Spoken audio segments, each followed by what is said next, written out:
नमस्ते। आज हम एक बहुत ही ज़रूरी सवाल पर बात करने वाले हैं। वो ये कि किसी भी मेडिकल इलाज की असली कामयाबी को कैसे मापा जाए। क्या सिर्फ लैब रिपोर्ट्स के नंबर काफ़ी हैं? या फिर उस इंसान का अनुभव भी मायने रखता है जो उस इलाज से गुजर रहा है?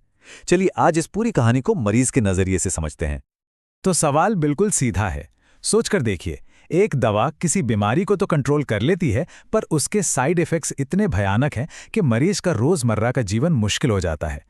तो क्या हम इसे एक कामयाब इलाज मानेंगे? बस यही वो सवाल है जो आज हमारी इस पूरी चर्चा के केंद्र में है।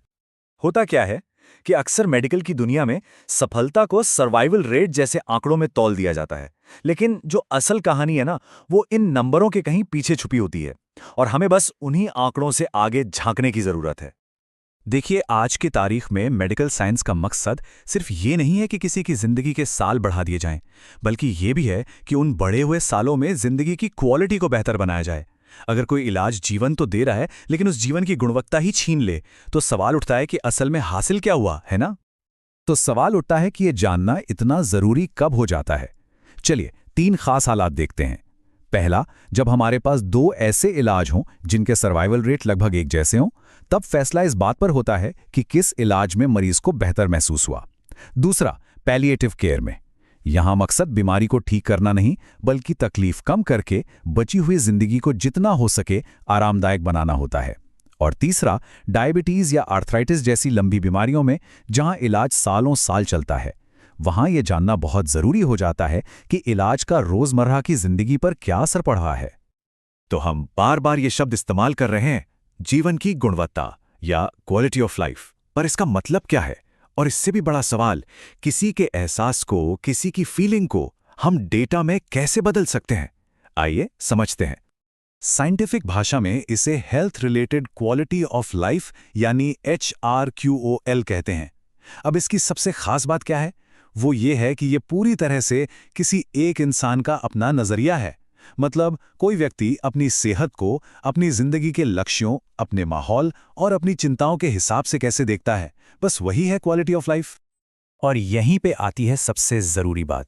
इस मामले में मरीज से बड़ा एक्सपर्ट कोई नहीं है। डॉक्टर ये बता सकते हैं कि ट्यूमर कितना छोटा हुआ, पर सिर्फ मरीज ये बता सकता है कि उससे दर्द कितना है। इसी को कहते हैं पेशेंट रिपोर्टेड आउटकम, यानी जो मरीज ने बताया वही अंतिम सच है। तो ये जो क्वालिटी ऑफ लाइफ है, ये सिर्फ एक अकेली चीज नहीं है। इसे बेहतर समझने के लिए रिसर्चर्स इसे 4 बड़े हिस्सों में बांटकर देखते हैं। पहला है शारीरिक, मतलब दर्द, थकान या चलने फिरने में कोई दिक्कत तो नहीं। दूसरा है भावनात्मक, यानी मन में कोई चिंता, उदासी या बीमारी के लौटने का डर तो नहीं है। तीसरा सामाजिक, मतलब इलाज का परिवार और दोस्तों के साथ रिश्तों पर कैसा असर पड़ रहा है।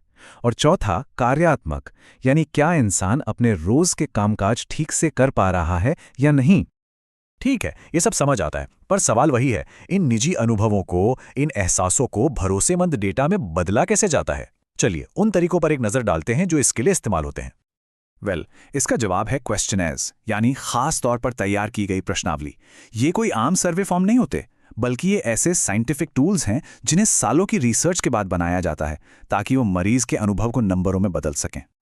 इसे एक उदाहरण से समझते हैं। एक होती है जेनरिक प्रश्नावली। वो किसी भी मरीज से पूछ सकती है, पिछले हफ्ते आपको कितना दर्द हुआ। लेकिन एक डिजीज स्पेसिफिक प्रश्नावली, जो खास किसी बीमारी के लिए बनी हो, वो सीधे मुद्दे पर आएगी।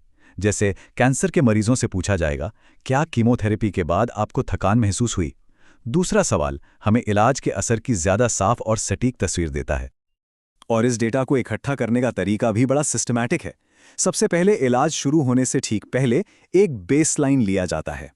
फिर इलाज के दौरान कुछ कुछ हफ्तों या महीनों के गैप पर मरीजों को वही प्रश्नावली भरने को दी जाती है और आखिर में इलाज पूरा होने पर भी आकलन होता है। इससे समय के साथ आए बदलावों को साफ साफ देखा जा सकता है। पर कहानी यहां खत्म नहीं होती, क्योंकि ये जो डेटा है ना, ये हमेशा पूरी सच्चाई नहीं बताता। असल कहानी तो कभी-कभी उन पन्नों में छुपी होती हैं जो खाली रह जाते हैं। सुनने में अजीब लगता है ना कि जो डेटा है ही नहीं, वो सबसे जरूरी कैसे हो सकता है? चलिए समझते हैं, ये एक बहुत गहरी बात है। जरा एक पल के लिए सोचिए, कोई मरीज जो एक क्लिनिकल ट्रायल का हिस्सा है और नियमित रूप से सवालों के जवाब दे रहा है, वो अचानक से जवाब देना क्यों बंद कर देगा? क्या वजह हो सकती है इसके पीछे? और यही रिसर्च की एक बहुत बड़ी सच्चाई, एक बहुत बड़ी चुनौती सामने आती है। अक्सर जो मरीज जवाब देना बंद कर देते हैं, ये वही लोग होते हैं जिनकी हालत सबसे ज्यादा खराब होती है। या तो इलाज के साइड इफेक्ट्स बर्दाश्त से बाहर हो जाते हैं, या फिर बीमारी तेजी से बढ़ रही होती है। अब सोचिए, अगर हम इस गायब डेटा को बस यूं ही अनदेखा कर दें तो क्या होगा? इलाज असल में जितना है उससे कहीं बेहतर दिखने लगेगा। ये एक बहुत बड़ा धोखा हो सकता है। तो इस तरह की गलतफहमी से बचने के लिए, या कहिए कि इस झुकाव से बचने के लिए, साइंटिस्ट एक खास नियम का पालन करते हैं। इसे कहते हैं इंटेंट टू ट्रीट सिद्धांत। इसका सीधा सा मतलब है कि जब नतीजों का विश्लेषण होगा तो हर उस मरीज को गिना जाएगा जिसने ट्रायल शुरू किया था, भले ही उसने बाद में उसे छोड़ क्यों न दिया हो। इससे नतीजों में सच्चाई बनी रहती है। तो इन सब बातों का निचोड़ क्या है? निचोड़ ये है कि क्वालिटी ऑफ लाइफ स्टडीज सिर्फ आंकड़े जमा करने का काम नहीं है। ये मरीज को उस पूरी प्रक्रिया के केंद्र में रखने का एक तरीका है। ये उनकी आवाज को सुनने का और उनके अनुभव को सफलता का एक जरूरी पैमाना बनाने का तरीका है। और अंत में सारी बातें हमें एक ही ख्याल पर लाकर छोड़ती हैं। एक सफल इलाज वो नहीं जो सिर्फ जिंदगी में साल जोड़ दे, बल्कि वो है जो उन सालों में जिंदगी भर दे। और इसका फैसला सिर्फ वही इंसान कर सकता है जिसने वो सब जिया है।